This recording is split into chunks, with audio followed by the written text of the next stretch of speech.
I have such a headache. Oh my God.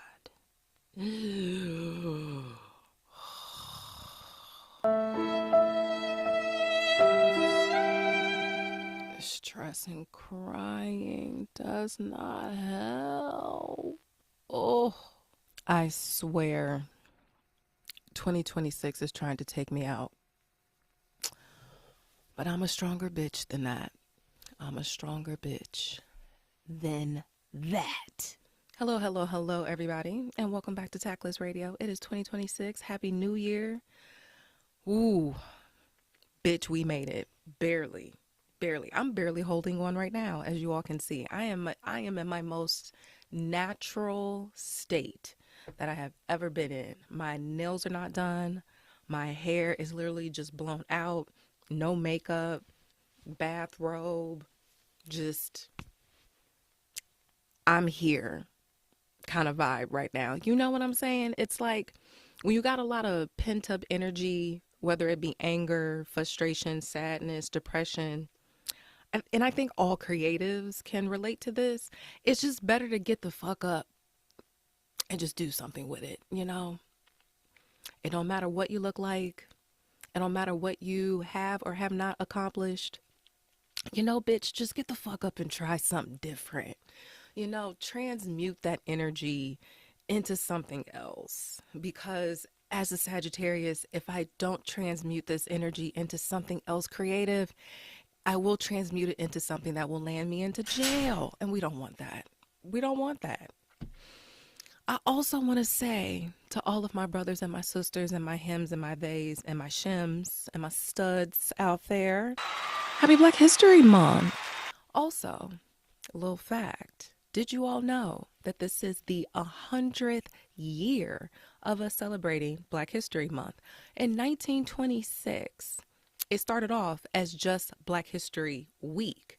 And we petitioned, put our foot down, and told them motherfuckers, no, give us more. And we ended up getting Black History Month. And this is the 100th year that we are celebrating Black History Month. Ain't that crazy?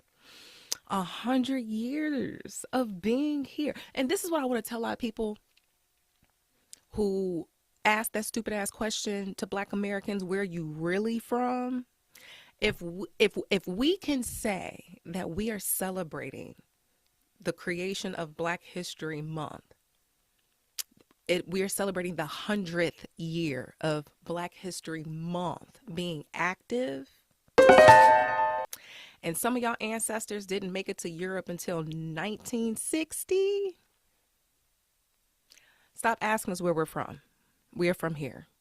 Our history is literally baked into the fabric of this country. Okay?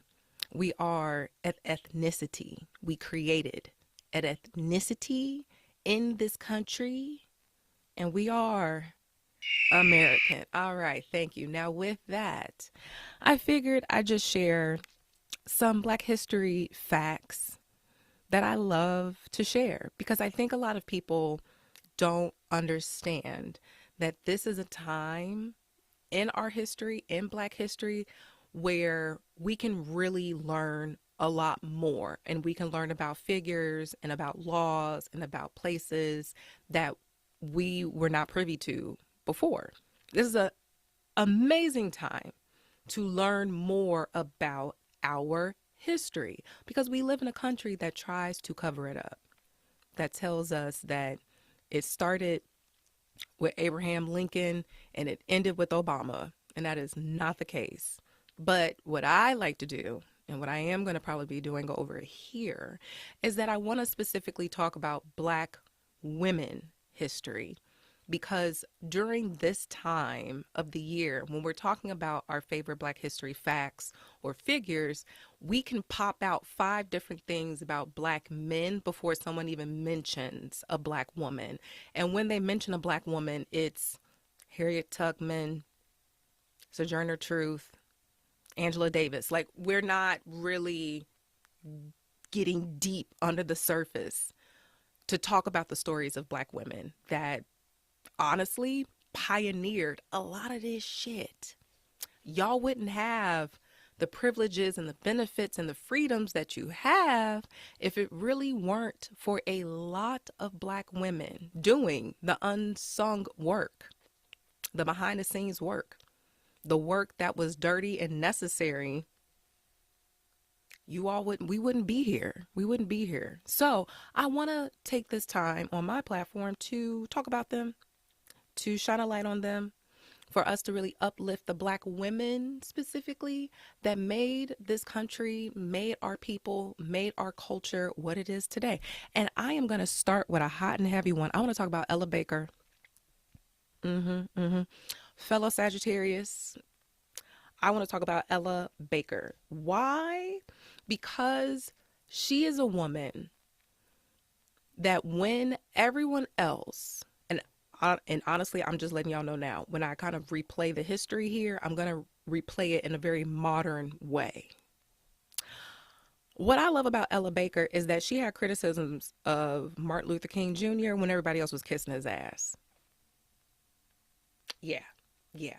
That takes a lot. That takes a lot of guts and a lot of gumption. One, to be a woman. Because a lot of people fail to realize that in the Black community, Black men have privileges. And one of those privileges was that since they were men, they typically led a lot of movements, got a lot of credit for leading those movements. They're cemented in our history books. Their names are cemented in monuments. And women typically have to fight to get their names remembered in history. So in the midst of Martin Luther King Jr. doing his great work, she was like, there are things that we could do differently, because I could see the bigger picture, because I have a different perspective, because I am a woman, or because of the history, because Ella Baker, the reason why she was even in the vicinity of Martin Luther King is because she has a packed history and resume of always getting this shit done. So let's talk about her. So she was born December 13th in 1903 and became an ancestor on December 13th, 1986. I love a girl who is right on time. You know, it's like I'm going home on the same day that I came in. I love that. I love a good, well-rounded figure. And I am reading this from the Stanford Martin Luther King Jr. Research and Education Institute, which says, rejecting Martin Luther King's charismatic leadership, Ella Baker advised student activists organizing the Student Nonviolent Coordinating Committee, which is also known as SNCC. I know that's right! Rather than the leader-centered styles she associated with King's Southern Christian Leadership Conference, which is the SCLC. It was this grassroots leadership that Baker credited for the success and longevity of the movement.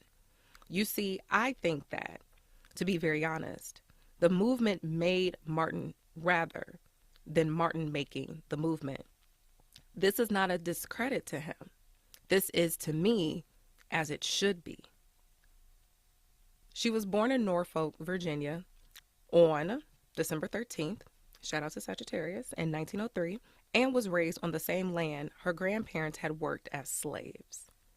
Baker's childhood was marked early on by the activist spirit of her mother, a member of the local missionary association who called on women to act as agents of social change in their communities. So she was already of good activist stock. Like, I also read a story about her grandmother, who was born a slave, ended up as a punishment doing very hard labor because she refused to marry a man that her enslavers said she had to marry. She was like, hell no, we won't go. And she took the punishment and she kept it kicking. But she, Ella Baker, comes from a long line of women of getting the fuck up and getting it done. After graduating from Shaw University in 1927, Baker moved to New York, where she served as national director of the Young Negroes Cooperative League. In 1938, Baker joined the staff of the National Association for the Advancement of Colored People, also known as the NAACP. She joined as an assistant field secretary and later as a director of branches. Unable to redirect the organization's focus towards grassroots organizing, Baker resigned from her position in 1946.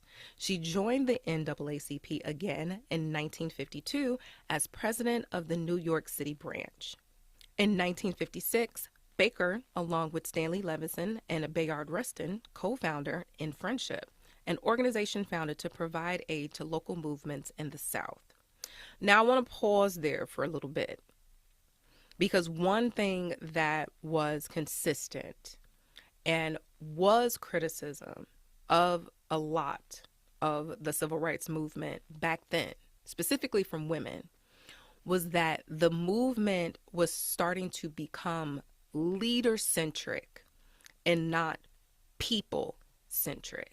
Ella Baker's criticism of Martin Luther King was that, yes, he's doing amazing work, but this movement is being centered around a person instead of it being centered around the cause, instead of it being centered around the people that we are trying to protect, that we are trying to provide aid. And that's where a lot of people were like, shh, woman, shut up, you don't know anything. She also didn't really like the fact, because we are now also talking about our culture, which really had a lot of roots in the church, a lot of women in the church were not going to be given any type of position of leadership. They were not seen as leaders. It is just kind of like a biblical thing, because it's in the Bible, actually, that women aren't to lead, that they should not be in front of the pulpit, that they don't have a message to give others. And that trickled down into how they did a lot of their civil rights movements and the positioning of women and how they were only able to do certain type of things, i.e., in service to the community or to the leaders. And Ella was like, I don't like that. I don't like that. So what she did when Martin Luther King came down to speak to the Southern Christian Leadership Conference, he wanted to start a student-led branch of the SCLC. He wanted to go down there and speak to the students and kind of start a student branch of that. Ella was like, you know what? Hold up. Instead of y'all doing that, I think you all should start your own organization. Like, yeah, it's cool if you want to be a part of what Martin doing and everything, but I think y'all got the guts and the gumption to do it on your own. I think you all can come together, since you know what you need at this campus in this town amongst your peers and the people. You all know what you need better than anyone else. You should start it. You should lead it, and it should be focused on group efforts, not leader-led. And that's how we got SNCC. And if you're saying to yourself, SNCC sounds familiar, where do I know that organization from? The bus boycotts would be their claim to fame. That really changed the economic South and the buying power of Black people. And she is credited for starting SNCC instead of it being just a student-led branch off of an organization that Martin already had going on. And that same organization led to bus strikes, to boycotts, to getting shit done in the South. So, Miss Ella here had a lot of criticism, but also was able, from her experience and from just the great gene stock that she comes from, to rally the people to say, you know what, I can do this, and I can do this for myself, and I can do this for the people in my community. I don't need it for it to be top down, which is what Ella was trying to avoid, these students creating another top down situation where they would have to get their commands essentially from Martin's core group. How about you just do it? You're here, you know the people, you know the community, you know your needs, you know your wants. And those students went on to do very great things. However, there were some criticisms of Ella. You know, she had some things to say about Martin. People around Martin, people in the camp had things to say about her. So in addition to the criticism of the SCLC's organizing philosophy, which is leader led, top down, right? Baker also experienced conflicts with her male colleagues. Andrew Young described Baker as a determined woman and went on to say the Baptist Church had no tradition of women in independent leadership roles, and the result was dissatisfaction all around. It's getting weird. That's why I always have a problem with religion, but we're going to talk about that at another time. But Ella also has made comments about how she had a lot of experience in activism work and organizing. And when she went to work with the NAACP and when she went to work alongside Martin, she came with experience, she came with a perspective, she came with great ideas. And she talked about often how she was just blown off, wasn't considered, no one wanted to listen to her because she was a woman. She was told to grab coffee, to file papers, and to do secretary work, even though at that time she had more experience than Martin himself. And that's why it's very important for us to speak these women's names, because they get lost in history, specifically because they are not only Black, but because they are also a woman. So let's make sure that we honor them, that we raise up our ancestors during this time, but that we do not forget all of the fantastic Black women who have contributed to the creation of America, to the freedoms that we have as Black people, and why we are badasses today in this moment. So thank you. And make sure that you come back to Techless Radio and join me to learn more Black history, specifically Black women's history this month, because I got a lot to share. One of the things I told myself that I was going to do in 2026 was learn something new. And I'm a forever learner anyway, a lifelong learner, essentially. So I always know that it's important to learn a new word, a new phrase, read books, all the things. But I recently read a study that said that when you are in your 30s, some things that you can do to kind of offset getting dementia or Alzheimer's is learning new things and new skills in your 30s. So you have to keep your brain tight and the synapses snapping, essentially. And one of the things that you can do to get your brain going so that it stays young and healthy is learn new things. And to tell you the truth, I never really liked the phrase, you can't teach an old dog new tricks, because if I can't, I'm taking the dog out to the back. Not literally, figuratively. But what do you mean you can't teach an old dog new tricks? That's why that dog is old and grumpy and can't remember anything and is having a miserable time, because they have not learned anything new, something that could actually be very beneficial to them. So let's not be that old dog that feels that they can't learn a new trick. So what I've been learning is ASL.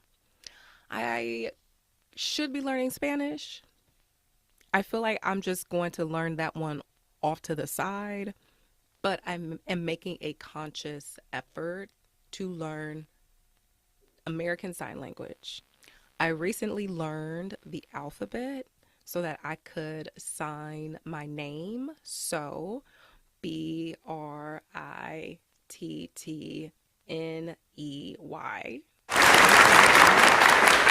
I learned I learned good morning. And you have to have this open, because if you do this, then it's a fuck you, and that's bad, right? You don't want to do that. Name, so my name, and then you sign your name. I learned that. Understand, don't understand. So yes and no. Just picking up a couple things just to kind of have that in my back pocket. And every day I'm learning something new in terms of signing a different phrase or a different word or just learning structure of things. It's been very interesting. And I'm actually interested to see how I would do with American Sign Language because I'm a dancer. So I feel like just putting things in my body is easy for me. So we will see. We will see. I'm actually really excited. Bruh. So we will see. I'm really excited to ward off dementia, but I'm also excited to learn a new skill. So, what are you going to be learning in 2026 so that you don't get dementia? Don't you want to know your name at 80? You still want to be a young whippersnapper in the mind? Because age is all about how you feel at the end of the day. hmm Age is a number, very important number, but it's more about how you feel. And if you're 80 and you feel sharp and you feel strong, you could say you 50, bitch. And who gonna tell you different?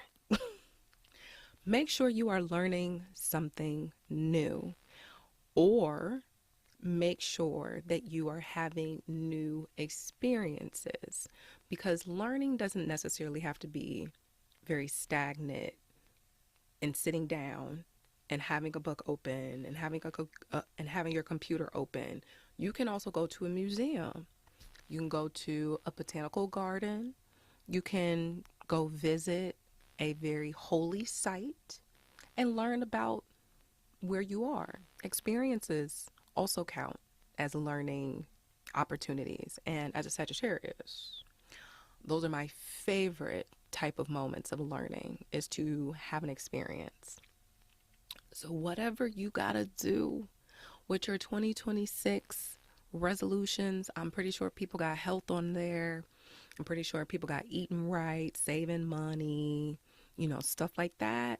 But let's do something that your old self is going to be so happy that you started doing now. Welcome back to another episode of Tactless Radio, and it is I, Be Bad, your host with the most. Actually, I don't have much of anything, to tell you the truth. I don't have much to give. Look at me. Clap for me. I'm here, and I showed up. And you know what? I know I typically give y'all like a little third something, but all I can tell you is to show up for yourself. Show up for yourself. Depend on yourself. Believe in yourself. Tell yourself you got it, and then have it. That's all I can give. And you want to know something? Sometimes giving all that you have is enough. Thank you. Bye-bye. And I will see you all next time. I need to go lay down.